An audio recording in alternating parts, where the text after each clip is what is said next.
Hello everyone, मैं स्वागत करता हूं आप सभी का हमारे चैनल लॉ रिटेंशन में। आज की इस वीडियो में हम लोग बात करेंगे जनरल डिफेंसेस की, जो कि लॉ ऑफ टॉर्ट के अंदर आता है।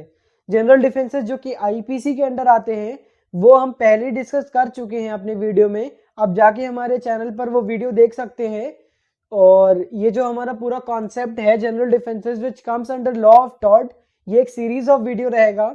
तो इसमें पर डे हम एक नए डिफेंस को लेकर उसके ऊपर बात करेंगे और उसको समझेंगे। तो आज हमारा पहला दिन है। तो आज हम वॉलेंटी नॉन फिट इंजीरिया, जो कि सबसे बेसिक और सबसे पहला डिफेंस है लॉ ऑफ टॉर्ट के अंदर, उसको समझेंगे। तो आइए जानते हैं क्या बात करता है वॉलेंटी नॉन फिट इंजीरिया।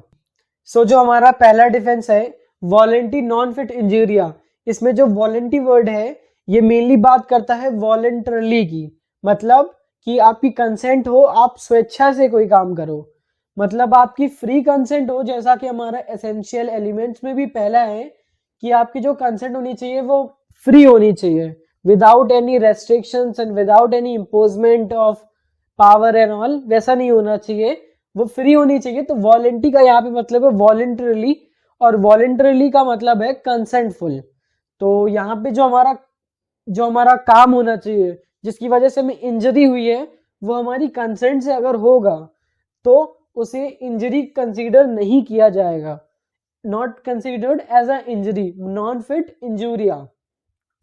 तो इसमें मेनली बात करता है कि अगर आप कोई काम करते हो और आप अपनी स्वेच्छा से करते हो और आपको पता है कि उससे आपको नुकसान हो सकता है, फिर अगर आपको कोई भी इंजरी या कोई भी नुकसान होता है तो उसका जिम्मेदार डिफेंडेंट नहीं होगा, उसका जिम्मेदार प्लेंटिफ होगा।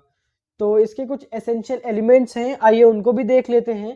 पहला, the act and objective must be lawful. जो हमारा एक्ट और ऑब्जेक्टिव होना चाहिए वो लॉफुल होना चाहिए। वो अनलॉफुल नहीं होना चाहिए कि कोई भी आप क्रिमिनल या अनलॉफुल एक्ट करने जा रहे हो, वैसा नहीं, वो लॉफुल होना चाहिए। दूसरा, the consent must be free. जैसा कि मैंने बताया, जो कंसेंट होनी चाहिए वो फ्री होनी चाहिए, वो किसी के दबाव में आकर नहीं दी जानी चाहिए। और तीसरा, mere knowledge does not imply assent. मतलब अगर आपको खाली इंफॉर्मेशन है तो वो एसेंट की तरह काम नहीं करेगी। आपको अपना स्वेच्छा से जो भी, मतलब जैसे आप टिकट खरीदते हो तो उसमें लिखा हुआ होता है कि अगर आपको कोई भी क्षति होती है तो उसमें स्टेडियम वालों की कोई रिस्पॉन्सिबिलिटी नहीं होगी। वैसा अगर आपको नॉलेज है खाली तो वो कंसीडर नहीं किया जाएगा। तो आइए बात कर लेते हैं इसके कुछ इलस्ट्रेशंस की। तो ये जो हमारा पहला इलस्ट्रेशन है जो कि हॉल वर्सेस ब्रूकलैंड का है, ये बहुत ज्यादा फेमस इलस्ट्रेशन है। तो इसमें बेसिकली ये हुआ था कि एक कार कंपटीशन, जैसे कि फॉर्मूला वगैरह नहीं होते हैं, वैसे ही एक कार कंपटीशन था। उसमें दो कार आपस में क्रैश करे थे और एक पार्ट कार का जाके एक स्पेक्टेटर को जाके लग गया था। तो स्पेक्टेटर वहां पे प्लेंटिफ हो गया और जो जो कार चला रहा था वो डिफेंडेंट हो गया। तो प्लेंटिफ ने केस फाइल किया डिफेंडेंट के ऊपर कि आप हमें कॉम्पेंसेशन दो क्योंकि हमें इंजरी हुई है।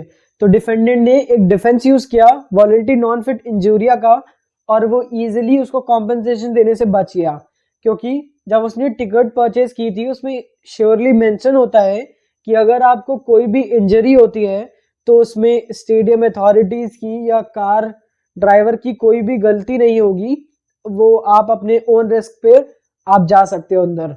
तो यहाँ पे इसका वॉलेंटी नॉन फिट इंजूरिया का डिफेंस यूज करा गया और डिफेंडेंट को कोई भी प्रॉब्लम नहीं हुई। तो आइए जान लेते हैं दूसरा इलस्ट्रेशन। जो हमारा दूसरा इलस्ट्रेशन है जो कि स्मिथ वर्सेस बेकर का है, वो इलस्ट्रेशन में बेसिकली ये होता है, ये एक जेसीबी होती है।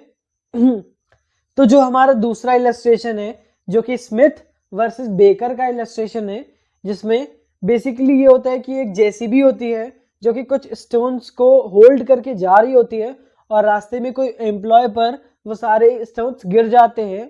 तो उस एम्प्लॉय को बहुत ज़्यादा इंजरी होती है।